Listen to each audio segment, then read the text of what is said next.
اسلام کے شروعاتی دنوں کی بات ہے جب مکہ میں ایک نیا پیغام گونج رہا تھا۔ یہ وہ دور تھا جب اس نئے دین کو ماننے والوں کی سنکھیا بہت کم تھی اور ان کے لیے ہر دن ایک امتحان جیسا تھا۔ اس وقت مکہ کے سب سے طاقتور اور دبنگ لوگوں میں ایک نام تھا عمر ابن الخطاب کا۔ عمر اپنی بہادری، اپنے غصے اور اپنی طاقت کے لیے پورے شہر میں جانے جاتے تھے۔ ان کا خوف ایسا تھا کہ لوگ ان کے سامنے اونچی آواز میں بات کرنے سے بھی ڈرتے تھے، اور اسلام کو لے کر ان کا نظریہ بے حد سخت تھا۔ وہ اسے اپنے باپ دادا کے دھرم کے خلاف ایک بہت بڑی بغاوت مانتے تھے اور اسے جڑ سے ختم کر دینا چاہتے تھے۔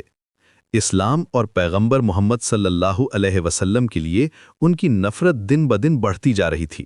انہیں لگتا تھا کہ اس نئے پیغام نے مکہ کے لوگوں کو بانٹ دیا ہے، پریواروں میں درار ڈال دی ہے۔ ایک دن ان کا غصہ اپنی حدیں پار کر گیا۔ انہوں نے فیصلہ کیا کہ اس مسئلے کو ہمیشہ کے لیے ختم کر دینا چاہیے۔ انہوں نے اپنی تلوار اٹھائی اور سیدھے پیغمبر محمد صاحب کے قتل کے ارادے سے گھر سے نکل پڑے۔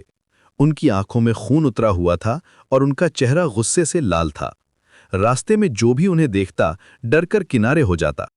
وہ اپنے ارادے میں پوری طرح پکے تھے، لیکن اللہ کی پلاننگ کچھ اور ہی تھی۔ راستے میں انہیں ایک صاحب ملے جن کا نام نعیم بن عبداللہ تھا۔ انہوں نے عمر کا یہ روپ دیکھا تو حیران رہ گئے۔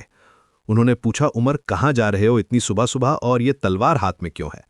عمر نے غصے میں جواب دیا، میں آج محمد کا کام تمام کرنے جا رہا ہوں جس نے ہمارے سماج میں پھوٹ ڈال دی ہے۔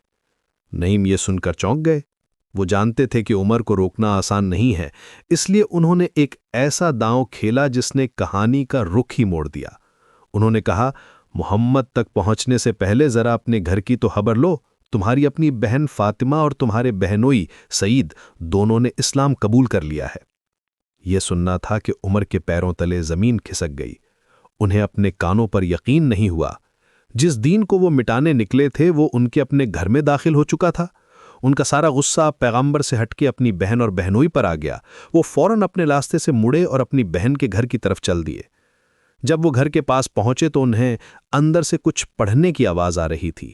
یہ قرآن کی آیاتیں تھیں جو اس وقت خباب نام کے ایک صحابی فاطمہ اور سعید کو پڑھا رہے تھے۔ خباب کی آہٹ سنتے ہی خباب گھر میں چھپ گئے اور فاطمہ نے قرآن کے پنوں کو کہیں چھپا دیا۔ عمر نے دروازہ کھٹکھٹایا نہیں بلکہ توڑتے ہوئے اندر داخل ہوئے۔ ان کا چہرہ غصے سے تمتما رہا تھا۔ انہوں نے گرج کر پوچھا، میں یہ کیا سن رہا تھا؟ دونوں نے ڈرتے ہوئے کہا، کچھ نہیں، ہم تو بس آپس میں بات کر رہے تھے۔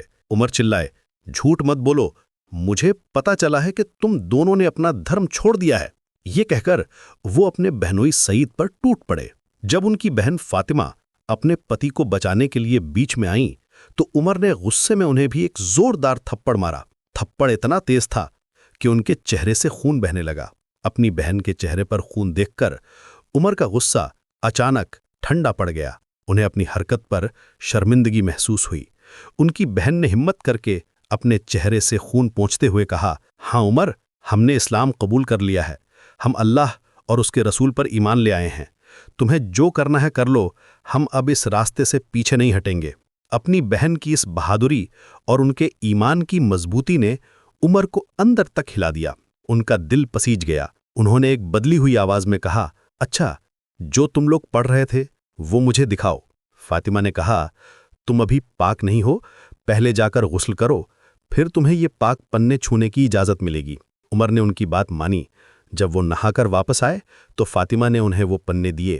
ان پر سورہ طٰہٰ کی شروعاتی آیتیں لکھی ہوئی تھیں۔ عمر نے پڑھنا شروع کیا، طٰہٰ، ہم نے تم پر قرآن اس لیے نہیں اتارا کہ تم مشقت میں پڑ جاؤ، بلکہ یہ تو اس کے لیے ایک نصیحت ہے جو ڈرتا ہے۔ یہ اس کی طرف سے اتارا گیا ہے جس نے زمین اور اونچے آسمانوں کو پیدا کیا۔ وہ رحمان ہے جو عرش پر وراجمان ہے۔ جیسے جیسے عمر یہ آیتیں پڑھتے گئے، ان کے دل کی دنیا بدلتی گئی۔ یہ شبد کسی انسان کے بنائے ہوئے نہیں لگ رہے تھے۔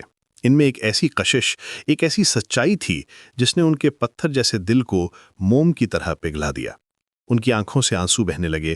انہوں نے کہا، یہ کتنا خوبصورت کلام ہے، یقیناً یہ کسی انسان کا نہیں ہو سکتا۔ انہوں نے فوراً پوچھا، مجھے بتاؤ محمد اس وقت کہاں ملیں گے؟ یہ سن کر خباب جو چھپے ہوئے تھے باہر نکلے اور خوشی سے کہا، عمر مبارک ہو، لگتا ہے پیغمبر کی دعا قبول ہو گئی۔ انہوں نے کل ہی دعا کی تھی کہ اے اللہ، اسلام کو عمر یا ابو جہل میں سے کسی ایک کے ذریعے طاقت دے۔ پھر انہوں نے بتایا کہ پیغمبر اس وقت صفا پہاڑی کے پاس ایک گھر میں ہیں۔ عمر اسی تلوار کو لے کر جو وہ قتل کے ارادے سے لائے تھے، اب اسلام قبول کرنے کے ارادے سے پیغمبر کی طرف چل دیے۔ وہاں جب صحابہ نے عمر کو آتے دیکھا تو وہ ڈر گئے، لیکن پیغمبر محمد صاحب نے انہیں اندر آنے دیا۔ انہوں نے عمر سے پوچھا، عمر کس ارادے سے آئے ہو؟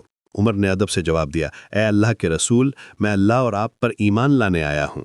یہ سنتے ہی وہاں موجود سبھی صحابہ نے اتنی زور سے اللہ اکبر کا نعرہ لگایا کہ اس کی گونج پورے مکہ نے سنی۔